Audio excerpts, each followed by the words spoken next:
Hey there. Tonight we're riding out into the Wild West, but we're leaving the myths behind. We're not talking about the heroic cowboys, the noble lawmen, or the glamorous gunslingers of Hollywood legend.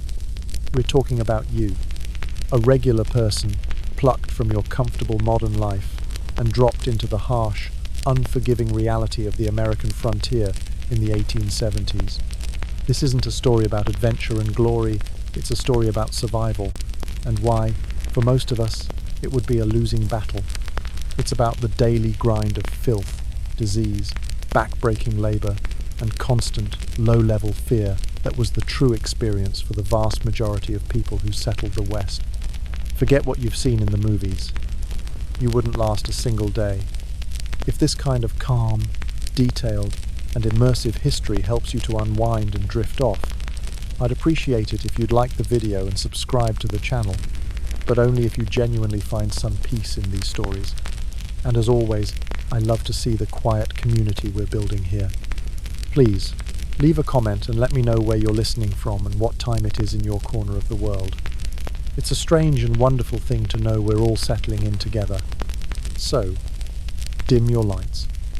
Turn on a fan for that gentle background hum if you like. Get comfortable, and let's begin our journey into a world that was far more wild than you can possibly imagine. Congratulations, you've just arrived in a frontier town in the Kansas Plains. Let's call it Liberty, a name chosen with the kind of bold, aspirational optimism that quickly curdles in the face of reality.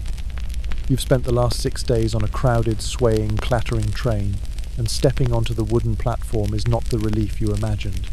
It is an assault. The first thing that hits you is the smell.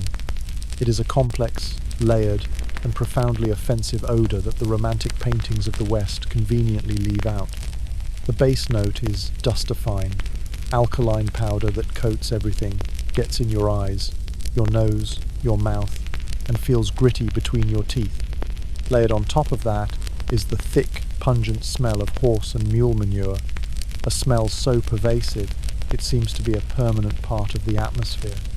Then, there are the sharper, more human smells, the sour tang of unwashed bodies, the rancid smell of cheap whiskey spilling from the saloon doors, the smoke from 100 coal and wood fires, and a faint, underlying stench of raw sewage and decay that you try very hard not to identify. You have just taken your first breath of the Wild West, and you immediately want to cough it out. The second thing you notice is the noise. It is not the peaceful quiet of the empty prairie you imagined. It is a cacophony. The constant ringing of a blacksmith's hammer on an anvil, the shouting of teamsters trying to control their mule teams, the tinny, out-of-tune sound of a piano drifting from a saloon, the barking of a dozen mangy dogs, and the murmur of 100 conversations in a dozen different languages. It is the sound of a chaotic, disorganized, and restless humanity. You look at the town itself. Main Street is not a wide, majestic boulevard. It is a sea of mud, churned into a brown soup by the recent rains, or a river of dust in the dry season.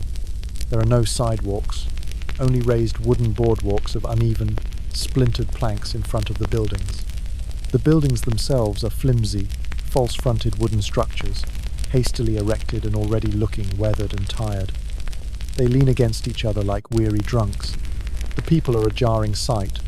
The men are rough, bearded, and stained with the dirt of their labor. They carry themselves with a kind of wary, coiled energy. Their eyes are constantly scanning, assessing.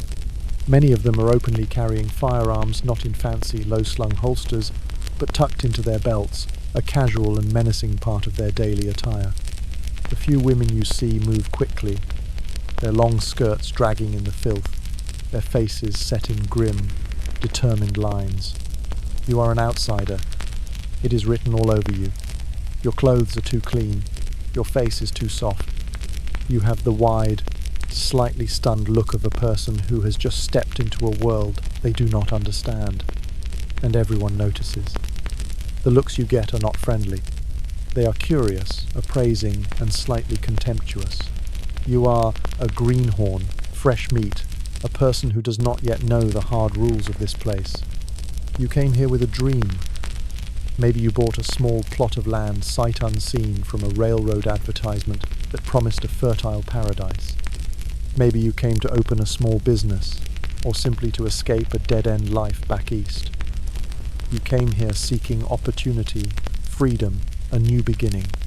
But as you stand on this platform, your suitcase in your hand, the dust in your lungs, the stench in your nostrils, and the hard, unfriendly stares of the locals on your back, you feel a cold, sinking feeling in the pit of your stomach. This is not the land of your dreams. This is a hard, dirty, and dangerous place, and your struggle for survival has already begun. You've purchased a plot of land, your homestead, 160 acres of American prairie, yours for free, thanks to the Homestead Act of 1862.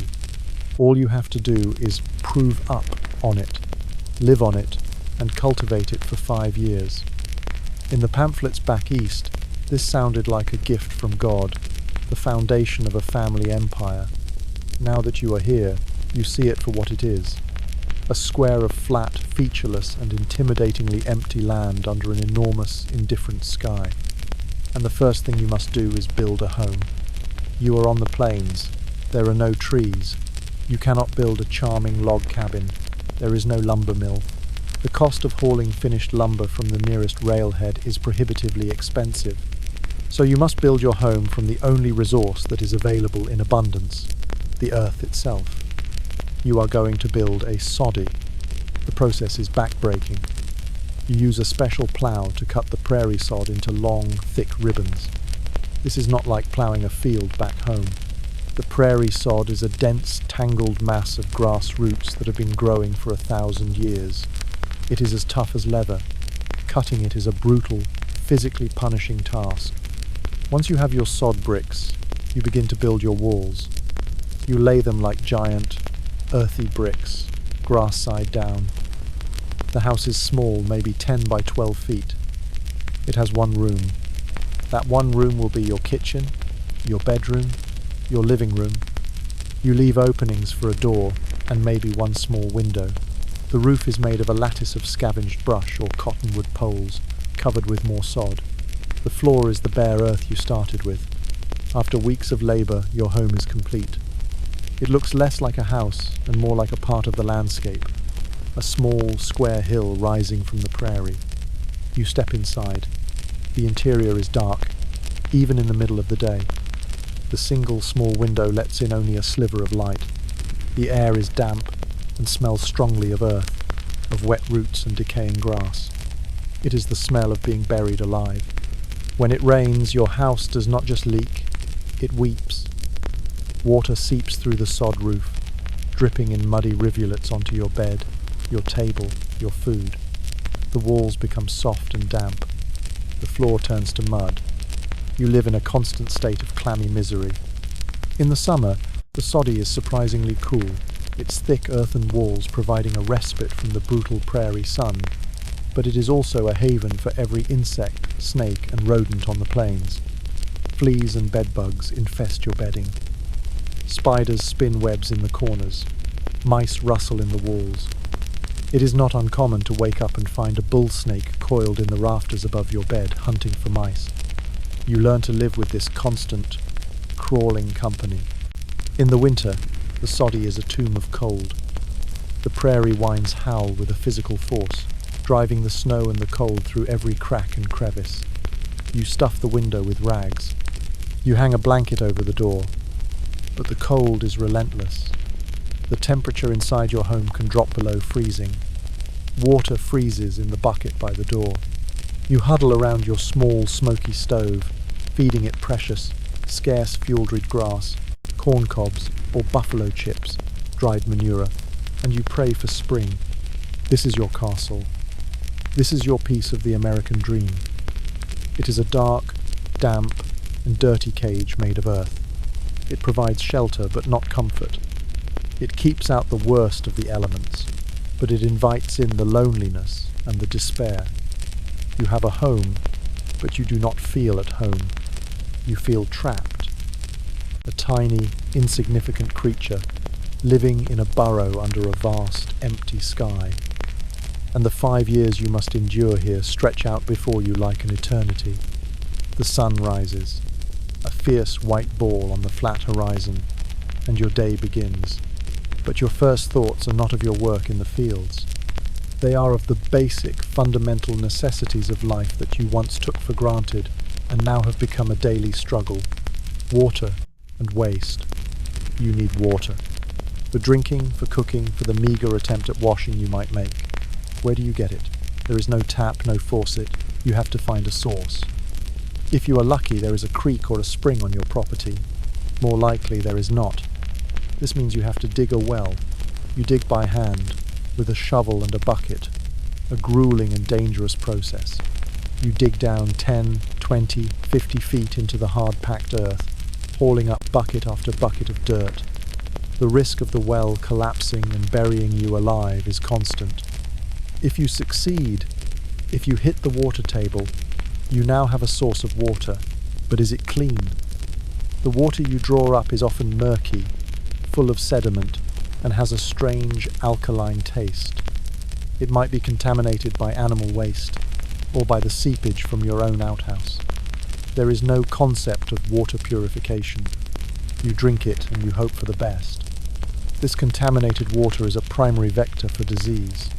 Cholera, typhoid, and dysentery are rampant on the frontier. These are horrific diseases that cause violent vomiting, diarrhea, and dehydration. A person can be healthy in the morning and dead by evening.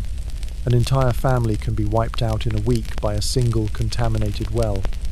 Every time you take a drink of water, you are rolling the dice with your life. Now, for the other side of the equation, waste. What do you do with it? There is no sewer system, no septic tank. There is only the outhouse. It is a small, flimsy wooden shack, set a good distance from your house. It is little more than a box with a hole cut in a plank of wood, set over a deep pit. The smell in the summer is overpowering, a thick, gagging stench that attracts swarms of flies. In the winter, the seat is so cold it feels like it's burning your skin. A trip to the outhouse is a miserable, unpleasant ordeal, and this is the civilized option. In many places, especially in the temporary camps of miners or railroad workers, there is no outhouse. Men simply relieve themselves wherever is convenient in the bushes, in an alley, or in the same creek they draw their drinking water from. The level of sanitation is medieval. And what about personal hygiene? Bathing is a rare luxury. To take a bath, you would have to haul dozens of gallons of water from your well, heat it over your stovia process that would consume a large amount of your precious fueland, then pour it into a small metal tub that you probably don't own. It is an enormous amount of work for a small amount of comfort. So, you don't bathe often, maybe once a month if that. You make do with a daily wipe down with a wet rag. Your clothes are rarely washed. They are worn until they are stiff with sweat and grime. The result of this lack of hygiene is predictable. You are in a constant state of being slightly, or more than slightly, dirty, and you are infested with pests. Lice are a fact of life. They live in your hair, in the seams of your clothes. They cause a constant, maddening itch. You can try to get rid of them by combing them out, or by applying harsh concoctions of kerosene and lard to your scalp, but they always come back. Bedbugs live in your straw mattress and your blankets. They come out at night to feed on your blood, leaving you with itchy red welts. You are engaged in a constant, losing battle for cleanliness.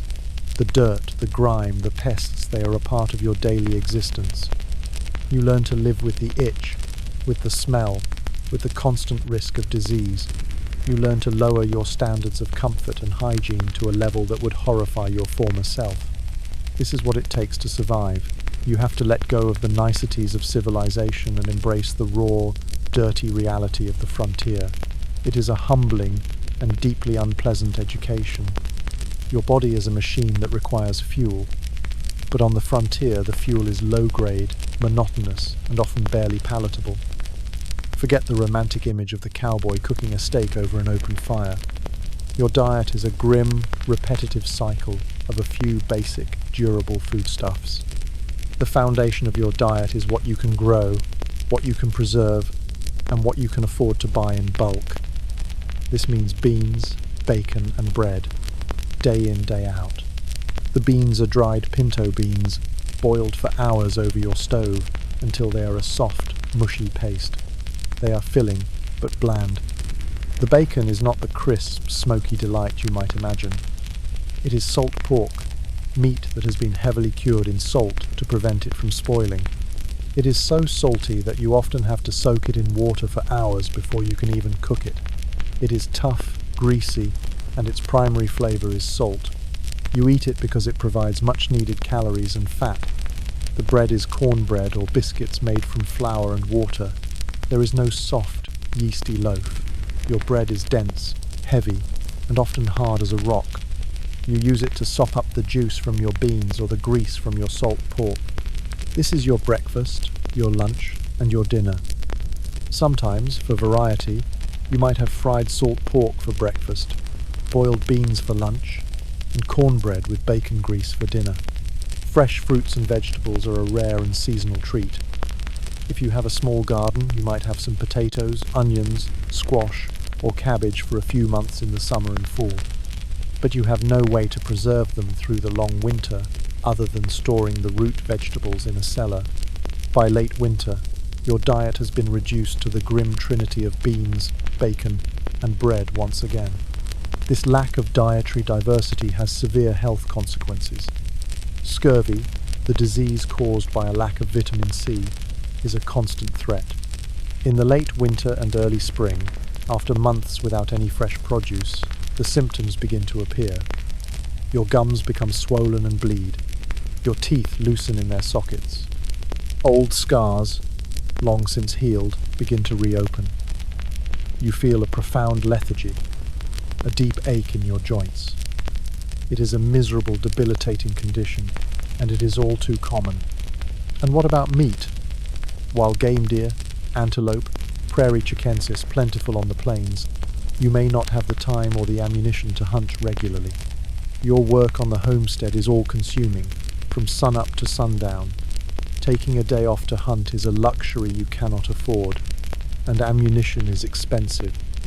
You save your bullets for protecting your livestock from predators or for defending your family. So, your protein comes from salt pork, and occasionally a chicken, if you are lucky enough to keep a few. A cow for fresh milk is a dream for the future, a sign of true prosperity. Even your coffee is a source of misery. You buy the green beans from the general store at an inflated price.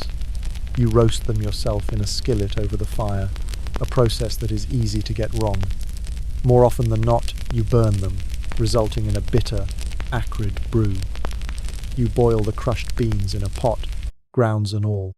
The resulting liquid is a gritty, powerful, and deeply unpleasant stimulant that you drink not for pleasure, but for function. Food is not a source of joy, it is a source of anxiety. Will your meager stores last through the winter? Will your crops fail due to drought or grasshoppers? Will you be able to afford the high prices at the general store? You eat without pleasure, without conversation. You eat to fuel your body for another day of hard labor. You eat to stay alive. The frontier, you learn, can starve a person in more ways than one. It can starve your body of nutrients, and it can starve your soul of the simple, human pleasure of a good meal shared with people you love. Every monotonous, salty, greasy bite is a reminder of the vast distance between this life and the one you left behind. In the civilized world you left behind, clothing was a matter of fashion, of status, of personal expression. Here on the frontier, it is a tool, and like most tools here, it is crude, uncomfortable, and barely adequate for the job. Let's start with the material. Forget soft cotton or silk. Your clothes are made of two primary fabrics, wool and canvas. Both are durable, but both are a form of daily torture. The wool is heavy, scratchy, and it retains the pungent, greasy smell of the lanolin from the sheep. It is warm, yes, but it is also a prison of itchiness. You wear wool shirts, wool trousers, wool socks. The constant friction of the rough fibers against your skin creates a perpetual, low-level irritation, a maddening itch that you can never quite satisfy. The canvas, often used for trousers or a heavy coat, is stiff and abrasive. It chafes your skin raw, especially at the joints. It is like wearing a suit made of sandpaper. You own at most 2 sets of clothes, one for working and one for Sunday best, which is really just your work clothes with slightly fewer stains on them. There is no concept of a seasonal wardrobe. You wear the same heavy, layered clothes in the blistering heat of summer as you do in the freezing cold of winter. In the summer, you sweat profusely. Your wool shirt becomes a damp, heavy, stinking sponge. The sweat mixes with the dust of the prairie to form a gritty paste on your skin. You are in a constant state of being hot, sticky, and deeply uncomfortable. The idea of wearing shorts or a light t-shirt is a fantasy from another universe. In the winter, your clothes are your only real defense against the cold. You lay a Thema wool union suit, a one-piece undergarment, a wool shirt, wool trousers, a heavy canvas coat. But if you get wet, from snow or from your own sweat during heavy labor, these layers become a death trap.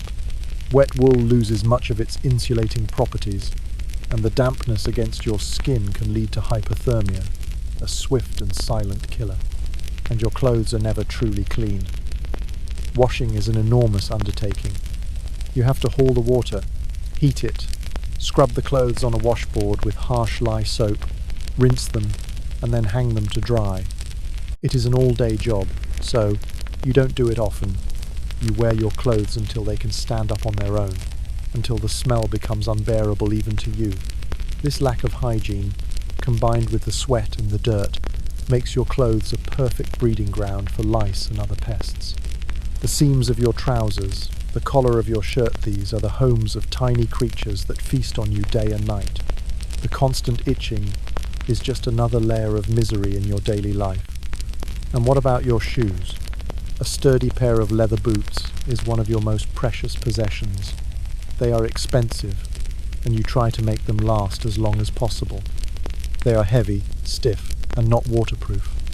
Your feet are almost always damp, either from sweat or from walking through wet grass. This leads to blisters, sores, and fungal infections. Many people on the frontier, especially children, simply go barefoot in the warmer months, risking cuts, splinters, and snake bites. Your clothing is not a source of comfort or pride. It is a necessary evil, a scratchy, ill-fitting, and often foul-smelling uniform that you are sentenced to wear every single day. It is another reminder of the vast gulf that separates this life from the one you knew before, a life of soft fabrics, clean skin, and the simple, forgotten luxury of being comfortable in your own clothes. Here, even your own skin feels like a foreign and hostile territory. Your 160 acres of prairie land look peaceful from a distance, a sea of gently waving grass. But this is not the soft, loamy soil of the Ohio Valley. This is virgin prairie, and it does not want to be farmed. It will fight you every step of the way. Your primary job as a homesteader is to break it, to tame it, to force it to yield a living. And it is the hardest work you have ever known. The first challenge is the sod itself. The prairie is a single, vast organism, its lifeblood, a thick, tangled mat of grass roots that has been growing undisturbed for thousands of years. This sod is so dense that it was used to build your house. Now, you must destroy it. You have a plough, probably a simple walking plough pulled by a team of oxen or mules. The oxen are slow, stubborn, and powerful. They are better for this work than horses, which are too fast and not strong enough to cut through the dense root system. You grip the handles of the plough, you shout at the oxen. They lean into their harnesses, and the ploughshare bites into the earth. The resistance is incredible. It feels like you are trying to plough through a solid wall. The plough lurches and bucks. The handles vibrate with a bone-jarring force, sending shockwaves up your arms and into your shoulders. You have to wrestle the plough, using your entire body weight to keep the blade in the ground and moving in a straight line. It is a full-body workout, a battle of will between you and the earth. You walk for miles behind the slow, plodding oxen, back and forth across your field, turning over one narrow strip of sod at a time. At the end of the day, you will have ploughed maybe 1 acre, if you are lucky. Your body will be a symphony of pain. Your hands will be raw and blistered. Your back will feel like it has been broken and crudely reset. Your muscles will tremble with an exhaustion so deep it feels like an illness. And you will have to get up and do it all again tomorrow, and the next day, and the next, for weeks on end. This is sod busting, and it is a form of torture. Once the land is broken, the work is not over. You have to plant your crop. Your primary crop is likely to be wheat or corn. You walk the newly ploughed fields, broadcasting the seed by hand, or using a simple mechanical seeder if you can afford one. Now, you pray for rain. But the weather on the plains is a cruel and capricious god. It will either give you no rain at all, or it will give you too much. A drought can last for weeks, for months. The sun beats down from a merciless, cloudless sky. The soil turns to dust. Your young plants wither and die. You watch your entire year's work, your family's hope for survival, turn brown and blow away in the hot wind. There is nothing you can do but watch, and feel a despair so profound it is a physical ache. Or, the rains will come in a violent, torrential downpour, a classic prairie thunderstorm. The sky turns a bruised, greenish black, the wind howls, lightning splits the sky, and the thunder is so loud it shakes the ground. Rain falls not in drops, but in solid sheets, turning your fields into a muddy lake, washing away your precious topsoil and your newly planted seeds. And then there are the other plagues.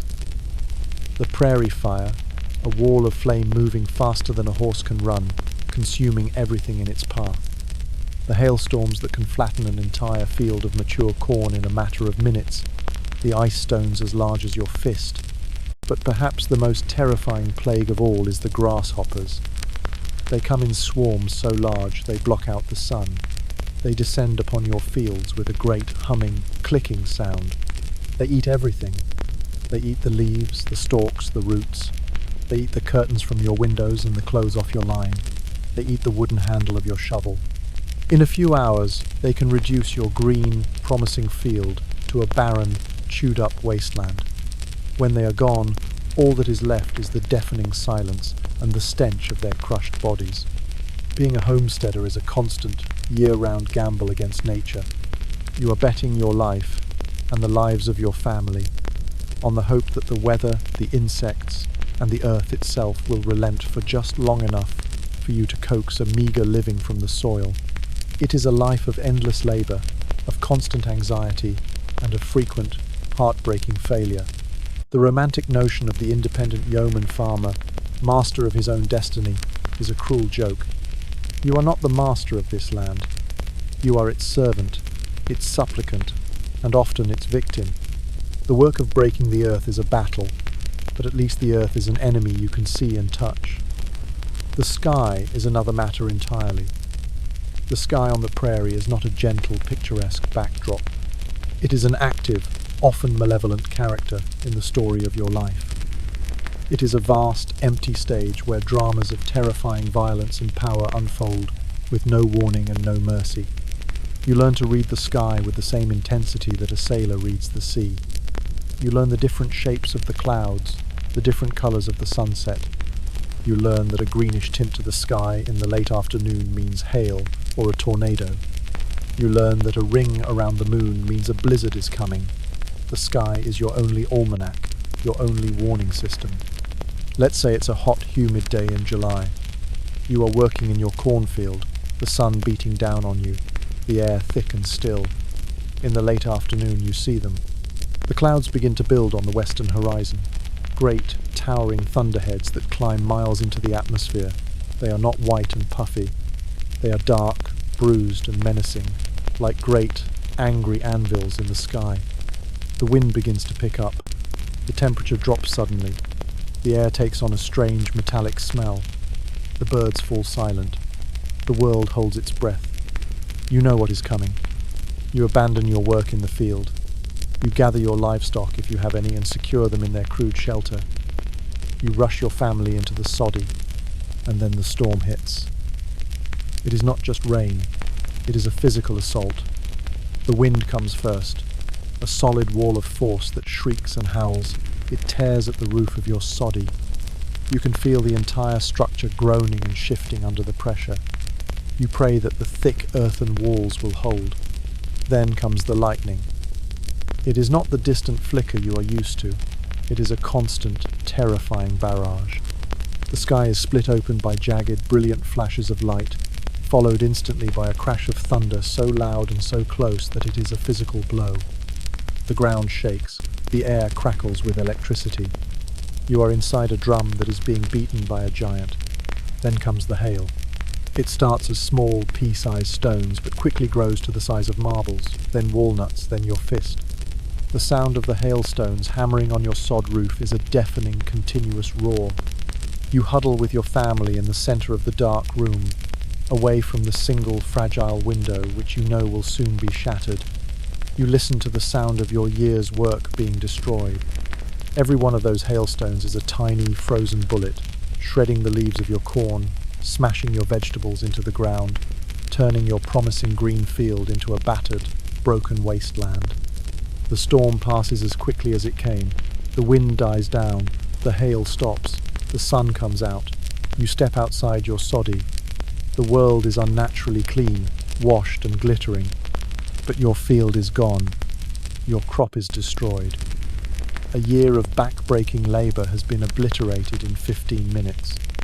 You stand there, in the sudden, eerie silence, and you look up at the serene blue sky, the picture of innocence, and you feel a hatred so pure and so powerless it feels like a sickness. Or perhaps it is winter, a blizzard. It begins not with a great storm, but with a quiet, insidious greyness. The sky becomes a low, uniform, featureless ceiling. The wind picks up, a steady, knife-edged wind that carries with it a fine, stinging snow. You are trapped in your soddy. You have brought in as much fuel and water as you could, but you know it may not be enough. The blizzard can last for days. The world outside disappears. There is no horizon, no sky, no land. There is only a swirling, howling vortex of white.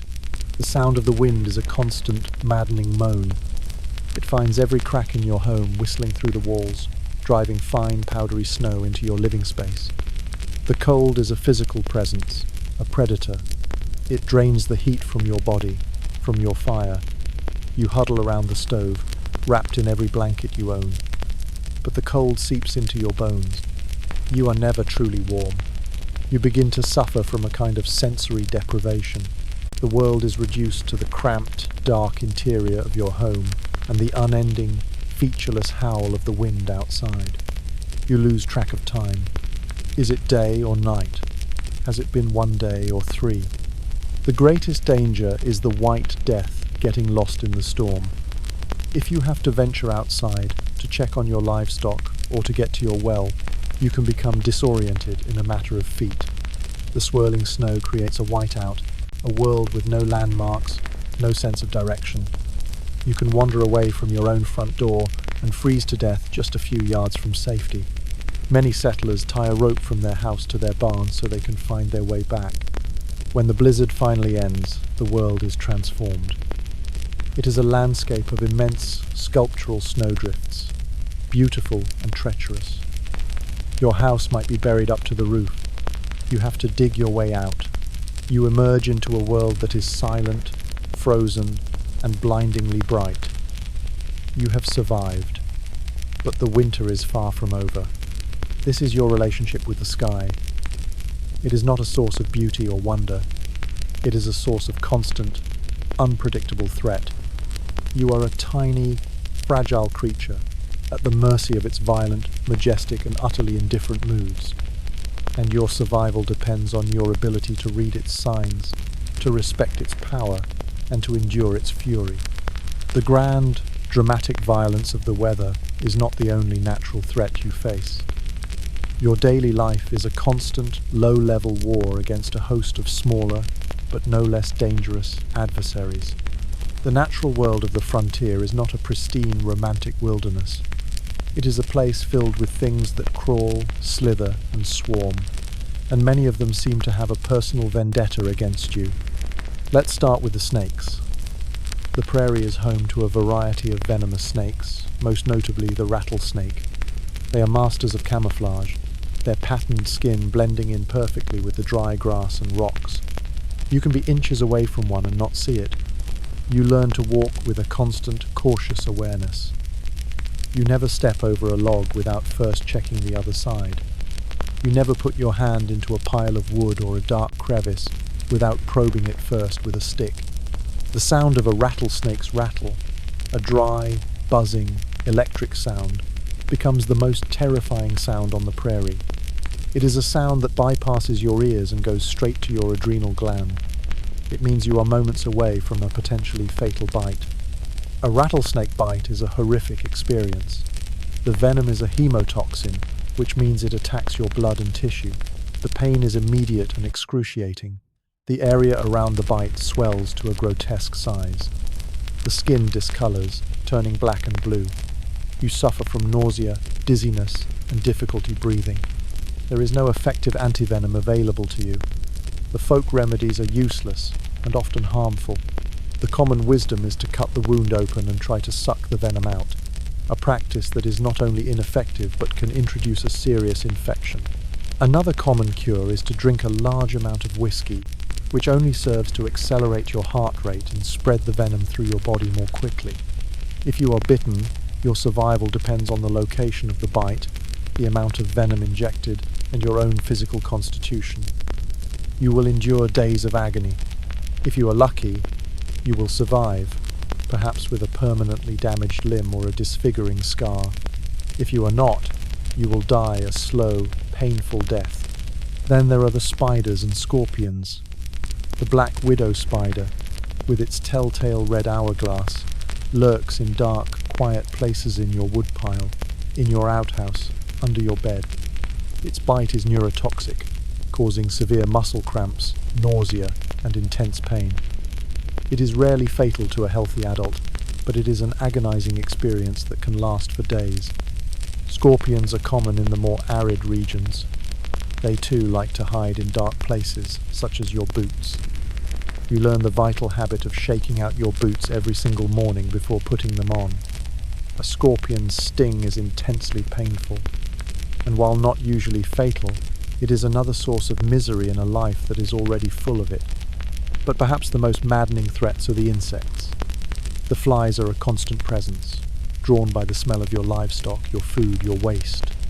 They swarm in black, buzzing clouds, landing on your face, in your food. They are not just an annoyance, they are vectors for disease, carrying germs from the outhouse to your dinner table. The mosquitoes are relentless, especially near any source of standing water. Their bites leave you with itchy welts, and they can carry diseases like malaria in some regions. And then there is the great apocalyptic terror of the grasshopper swarm, which I mentioned before but bears repeating in its full horror. Imagine a cloud on the horizon that is not a cloud. Imagine it moving, shimmering, growing larger. As it gets closer, you hear a sound, a low, ominous hum that grows into a great, crackling, chattering roar. It is a swarm of billions of Rocky Mountain locusts. They are not just grasshoppers, they are a living plague. They descend upon your homestead, and they do not just eat your crops. They eat everything. They eat the leaves off the trees. They eat the wool off the back of a live sheep. They eat the paint off your house, the leather of your harness, the splinters of your axe handle. The ground is a writhing, crawling carpet of them. They get in your hair, in your clothes, down your collar. The devastation is absolute.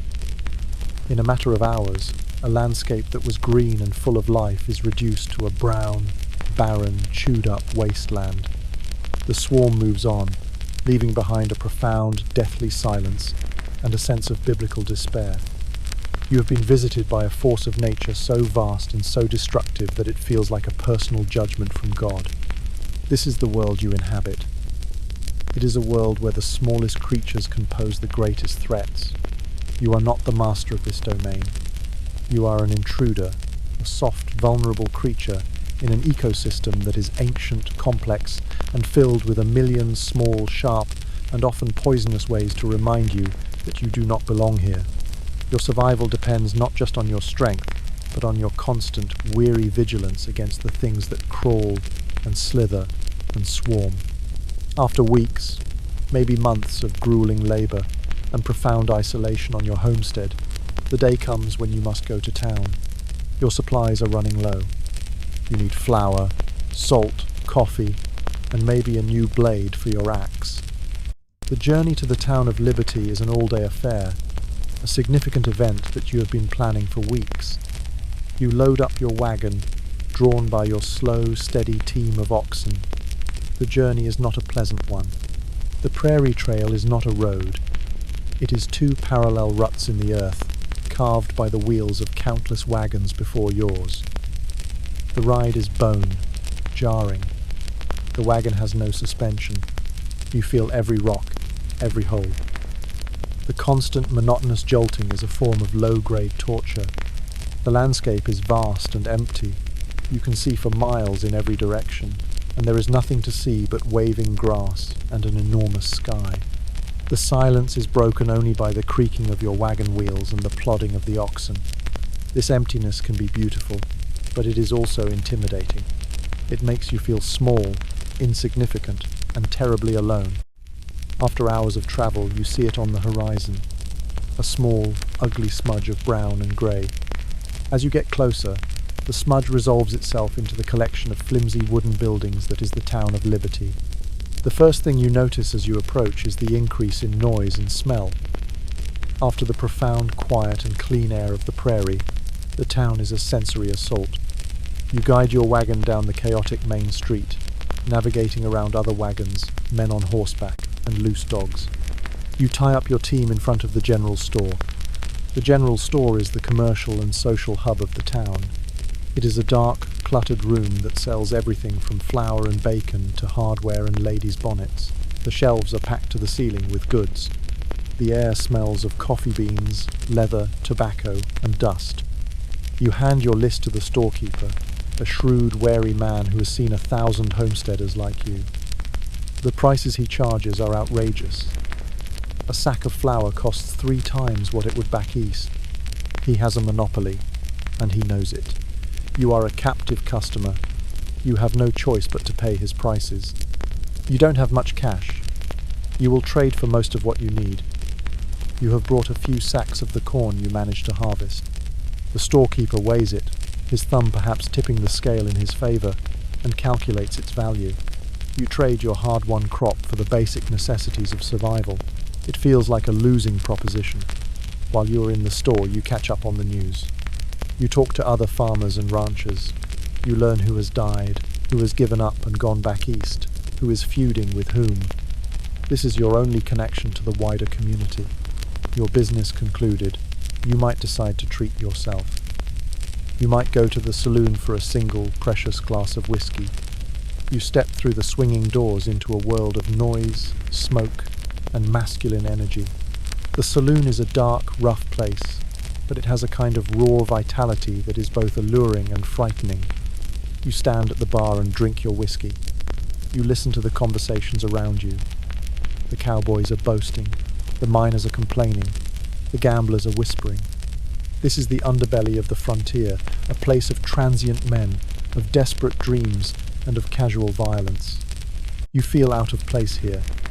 You are a man of the land, of slow, steady labour. This world of quick money, quick tempers, and quick death is not yours. You finish your drink and leave. The town, with its noise, its smells, its crowds, has already worn you out. You feel a deep, urgent need to return to the silence and solitude of your own land, as harsh as it is. You load your precious supplies into your wagon. You untie your oxen. You begin the long, slow journey home. As you leave the town behind, as the noise and the smells fade, you feel a sense of profound relief. The town is a necessary evil. You need it for supplies, for news, for a fleeting sense of connection to the human world. but it is not your world. It is a place of chaos, of corruption, of a different kind of struggle for survival. Your struggle is with the earth, with the sky. Theirs is with each other. You are not sure which is worse. As the sun begins to set, casting a golden light over the endless prairie, you see your small, lonely soddy on the horizon. It is a dark, dirty, and uncomfortable place. But in this moment, after a day in the chaos of town, it looks like the most beautiful and peaceful place on earth. It is home, and you are grateful to be returning to it. You are not alone on your homestead. You have a wife. And if you think your life is one of endless, back-breaking labour, you have not truly considered hers. She is not a delicate flower, a helpless damsel to be protected. She is your partner in this brutal enterprise of survival, and her work is as hard, as essential, and even more varied than your own. Her day begins before yours, in the pre-dawn darkness. While you are lighting the forge of your own body for the day's labour, she is already moving. She is the one who gets the stove going, who coaxes a fire from the meagre fuel of buffalo chips or twisted grass. She is the one who prepares your grim, monotonous breakfast, while you are in the fields, engaged in the single, focused task of ploughing or planting. Her day is a constant, frantic multitasking. She is the keeper of the garden, a small but vital plot of land near the soddy where she grows the vegetables that will keep your family from getting scurvy. She weeds, she waters, she fights a constant battle against insects and rabbits. She is the keeper of the livestock. She feeds the chickens, gathers the eggs. She milks the cow, if you are lucky enough to have one. She churns the cream into butter, a long, arm-numbing process. She makes cheese. She is the family's cook, preparing 3 meals a day on a primitive, inefficient stove.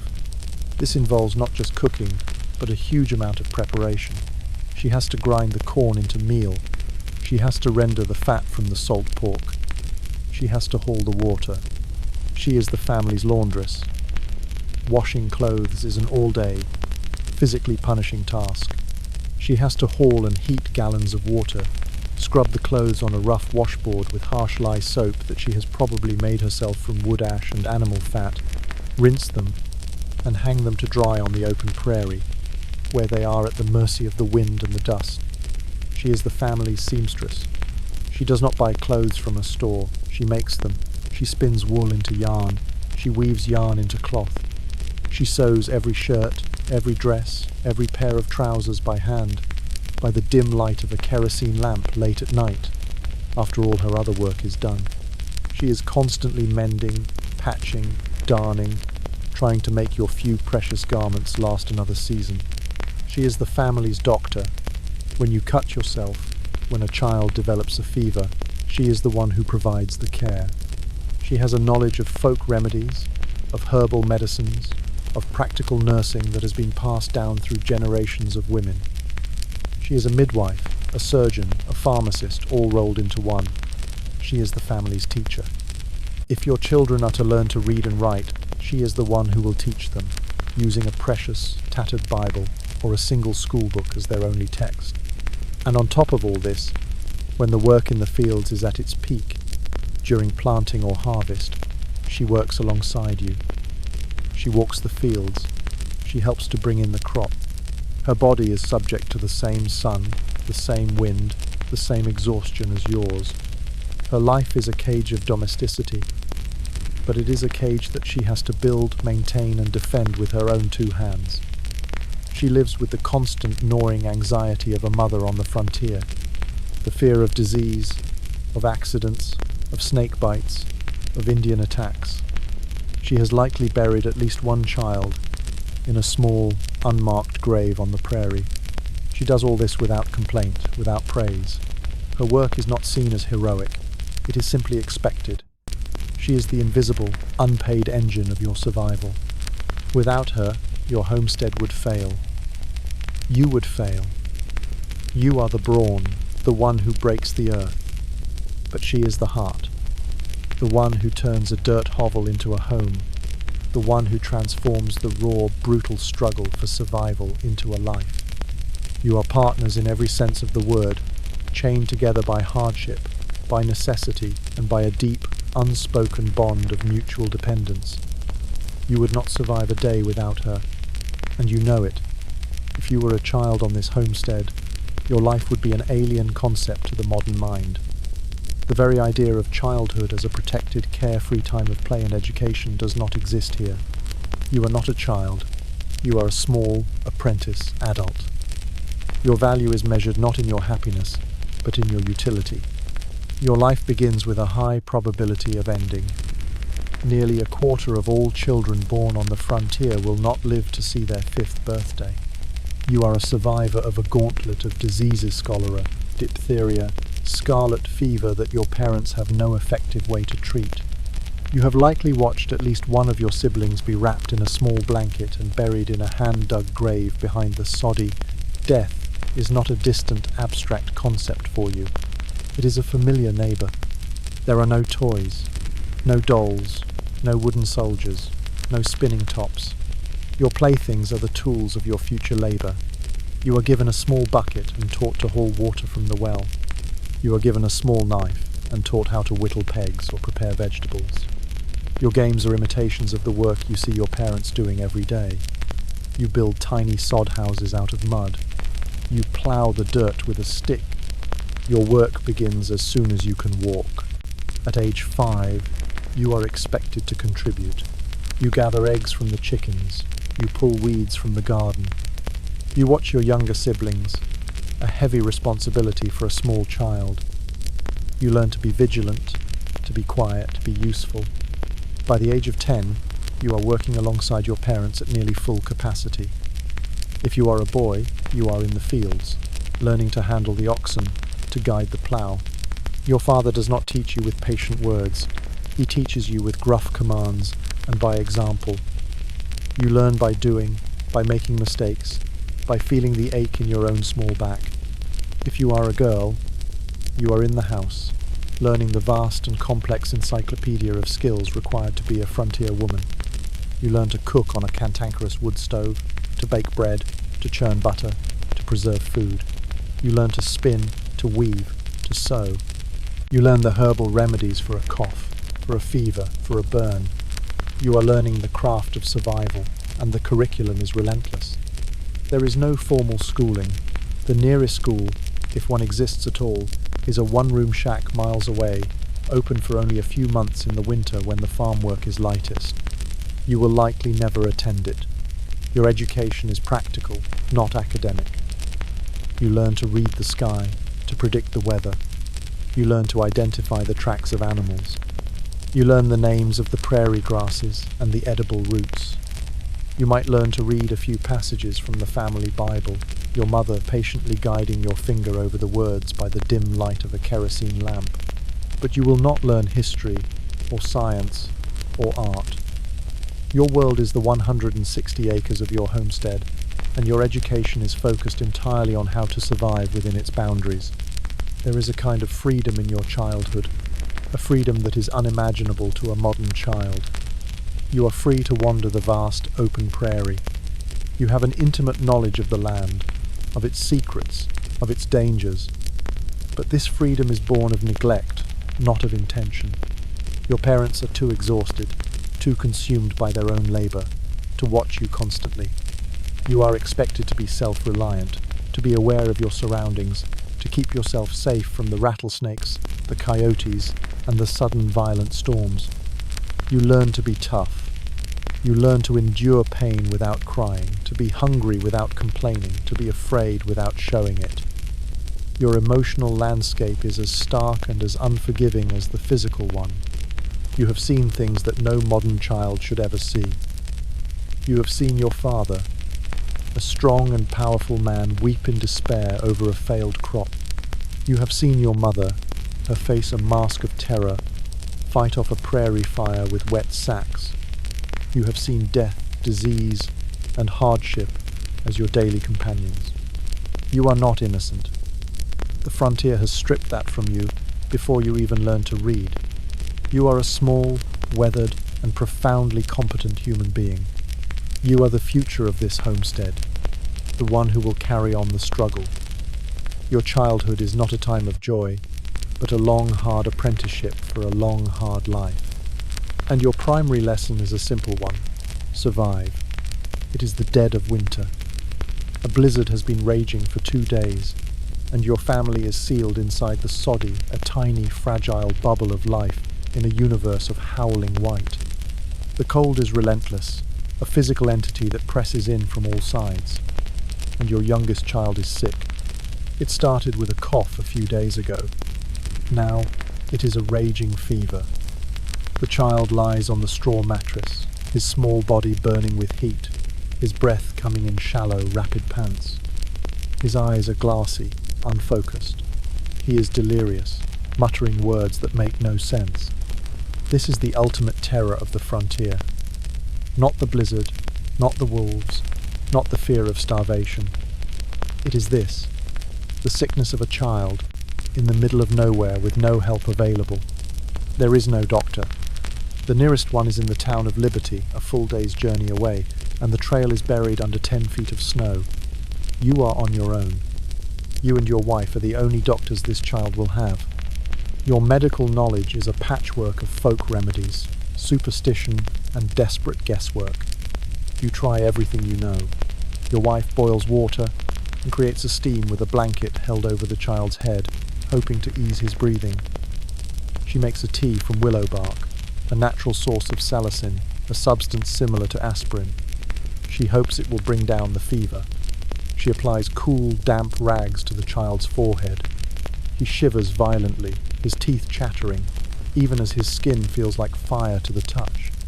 You remember an old folk remedy, a poultice of chopped onions and mustard, wrapped in a cloth and placed on the child's chest to draw out the sickness. You prepare it. The smell is sharp and pungent in the small, stuffy room. The child whimpers as you apply it. You do not know if it is helping or hurting. You only know that you have to do something. The hours crawl by. The blizzard howls outside, a sound that seems to mock your powerlessness. The only other sound is the child's ragged breathing and the frantic, silent prayers of 2 parents. You and your wife take turns sitting by the child's side. You do not sleep. You watch his every breath, every twitch. You feel his forehead, hoping, praying for the fever to break. The fear is a cold, hard knot in your stomach. It is a fear that is more profound than any fear you have ever known. It is the fear of losing a child, a fear made 1,000 times worse by your complete and utter helplessness. You are a strong man, you can break the sod, you can build a house with your bare hands. But you cannot fight this invisible enemy that is consuming your child from within. You look at your wife's face, illuminated by the dim, flickering light of the kerosene lamp. It is a mask of exhaustion and terror. You see in her eyes the reflection of your own fear. In this moment, you are not strong pioneers. You are just 2 terrified parents, alone in the dark, fighting a battle they know they are likely to lose. The child has a convulsion. His small body arches and stiffens. His eyes roll back in his head. Your wife smothers a scream. You hold him, trying to keep him from injuring himself, your heart feeling like it is being crushed in a vice. The convulsion passes. The child goes limp, his breathing even shallower now. You know that the crisis is at hand. The fever will either break, or the child will die. There is nothing more you can do. You have exhausted your meagre arsenal of remedies. All that is left is to wait and to hope. You kneel by the bed. You hold your child's small, hot hand. You pray. You do not pray with eloquent words. You pray with a raw, desperate animal sound, a plea sent out into the howling, indifferent darkness. You wait. The wind moans. The fire sputters in the stove. The child's breath is a faint, almost imperceptible whisper. The world has shrunk to this one small, dark room, to this one small, flickering life, and you wait, in the heart of the great, empty wilderness, for the verdict of the fever. As you sit in the dark, listening to the blizzard howl, your mind drifts back. It drifts back to the journey that brought you to this place, the great, defining ordeal of your life. the overland trail. You thought that was the hardest thing you would ever do. You were wrong, but the memory of it is seared into your soul. You started in Missouri, a green and gentle land that now seems like a distant, impossible dream. You were part of a great wagon train, a city on wheels, 100 families, all bound for the promised land of Oregon or California. The mood at the start was one of excitement, of adventure, of boundless optimism. That optimism did not last long. The daily reality of the trail was a mind-numbing, body-breaking routine. You woke before dawn. You yoked your oxen, a difficult and often dangerous task. You ate a hasty breakfast of coffee and hardtack, and then you began to walk. You did not ride in the wagon. The wagon was loaded to the brim with your family's entire worldly possessions. It was too heavy, and the ride was too rough. So you walked. You walked beside the slow, plodding oxen, your hand on the yoke, guiding them, encouraging them, cursing them. You walked 10, 15, sometimes 20 miles a day. You walked through dust so thick you couldn't see the wagon in front of you. You walked through mud that pulled at your boots and tried to suck you into the earth. You walked until your feet were a mass of blisters, until your legs ached with a weariness that went beyond muscle, into the bone. Your wife walked too. She walked beside the wagon, herding the children, making sure they didn't wander off or fall under the heavy wheels. An accident with a wagon wheel was a common and often fatal occurrence on the trail. The trail was a river of humanity, a slow-moving migration that stretched for 2,000 miles, and it was a river of death. The side of the trail was littered with the graves of those who did not make it. The graves were often shallow, marked only by a pile of rocks or a simple wooden cross. Sometimes there was no marker at all. The prairie would simply reclaim its own. The number one killer was disease. Cholera was the great terror of the trail. It would sweep through a wagon train with the speed and ferocity of a prairie fire. A person could be healthy at breakfast and buried by sunset. The disease was spread through contaminated water, and in a world with no sanitation, it was impossible to avoid. You watched entire families be wiped out in a matter of days. You saw mothers burying their children, their faces blank with a grief too profound for tears. Then there were the river crossings. The rivers of the West, the Platte, the Snake, the Columbia were wide, swift, and treacherous. There were no bridges. You had to ford them. This involved corking the wagon bed to make it watertight, and then floating it across like a clumsy makeshift boat, your oxen swimming, you and your family praying. Wagons would capsize in the current, their precious contents lost to the river. People and animals would be swept away and drowned. A river crossing was a moment of absolute chaos and terror. You would stand on the far bank, soaked and shivering, and count your family, your livestock, your possessions, and thank God that you had made it across. Contrary to the myths, attacks by Native Americans were rare.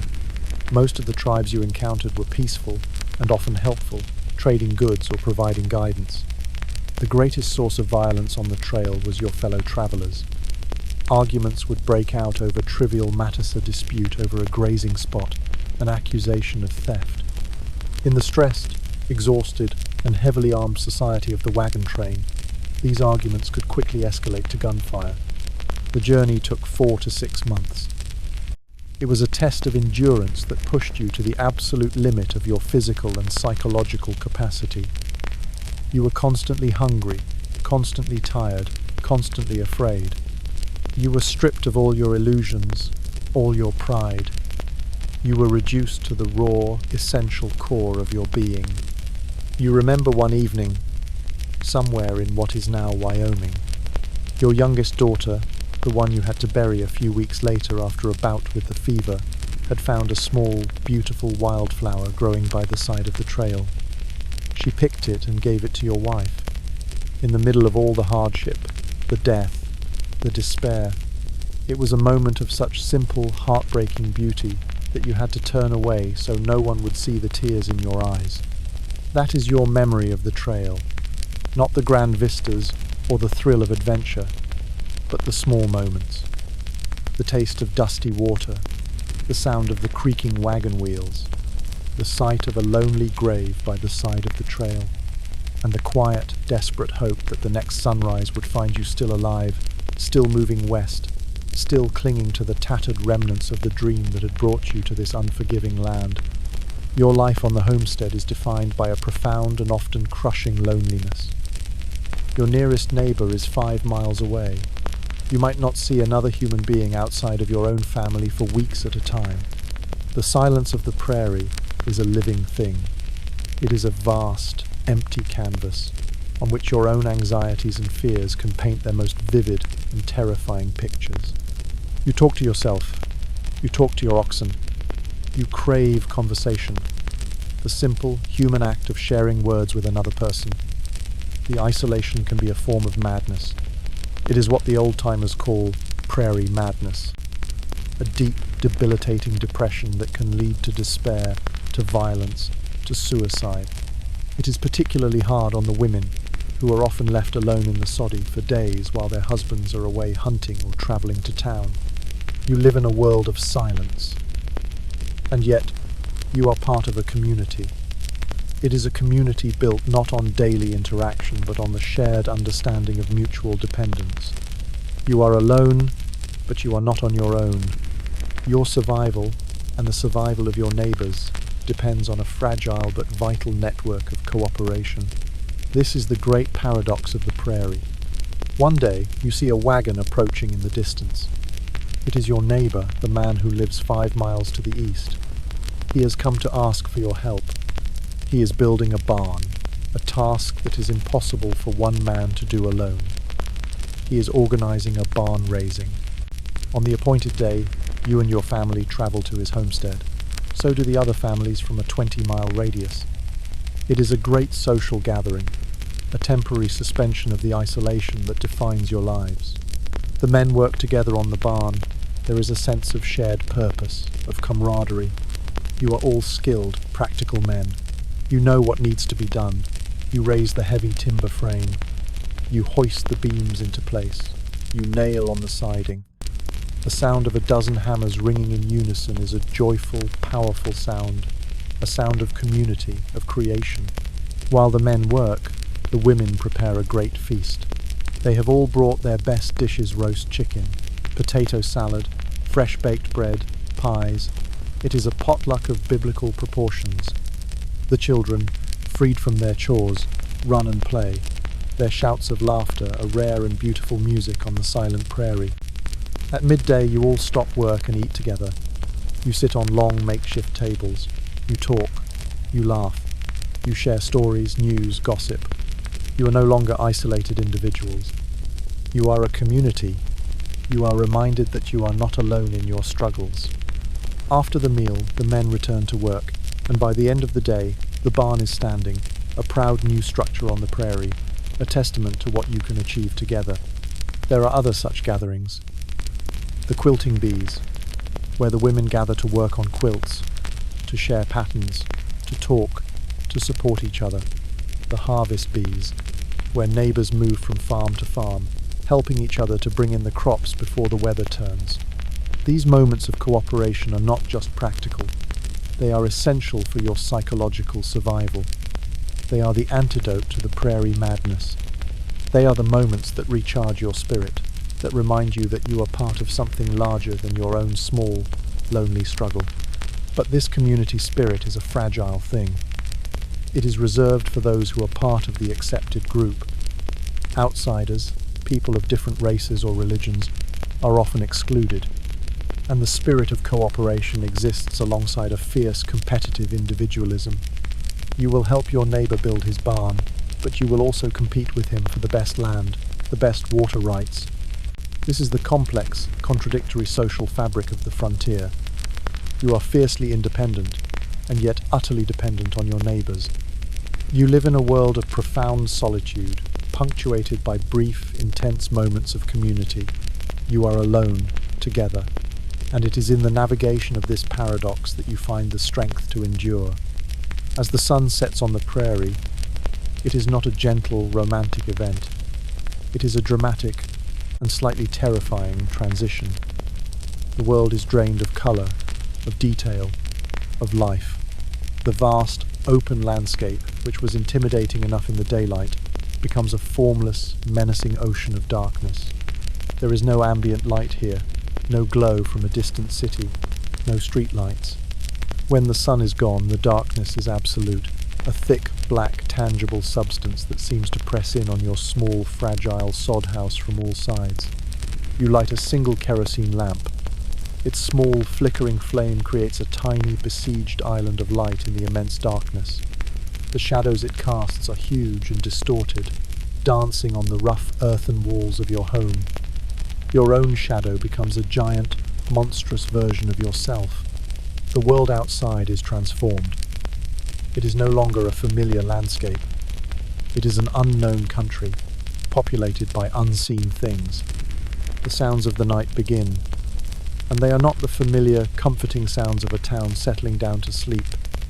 They are the strange, wild sounds of the prairie, the yipping, howling chorus of a pack of coyotes, a sound that is both beautiful and deeply unsettling, the hoot of a great horned owl, a sound that seems to be asking a question you can never answer, the rustle of some small creature in the grass just outside your door, the low moan of the wind, a sound that never stops, a sound that feels like the voice of loneliness itself. You sit inside your small bubble of light, and you listen. Every sound is magnified by the surrounding silence. Every sound is a potential threat. Is that the sound of a wolf? Is it the sound of a horse? A sign of an approaching stranger? Is it just the wind? You are exposed.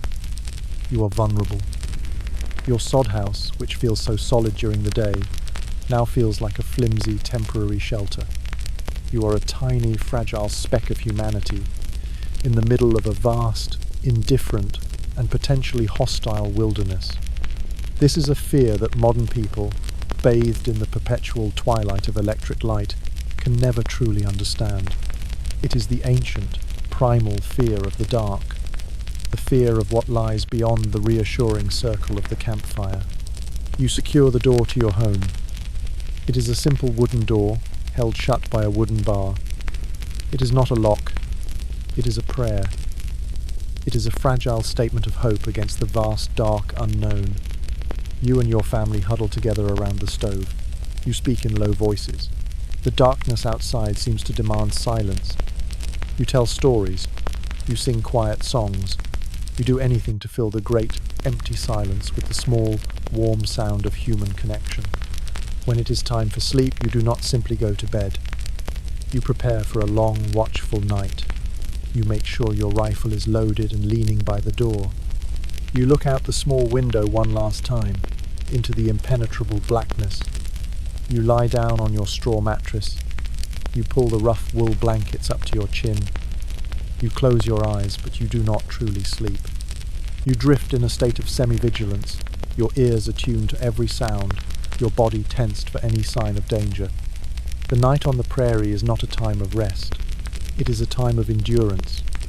It is a long, slow journey through an ocean of darkness, a journey that you must make every single night, and your only compass is the hope that the sun, in its infinite mercy, will choose to rise again in the morning, to banish the darkness, and to grant you another day of life in this hard, beautiful, and terrifying land. And so, your day in the Wild West comes to a close. You have survived.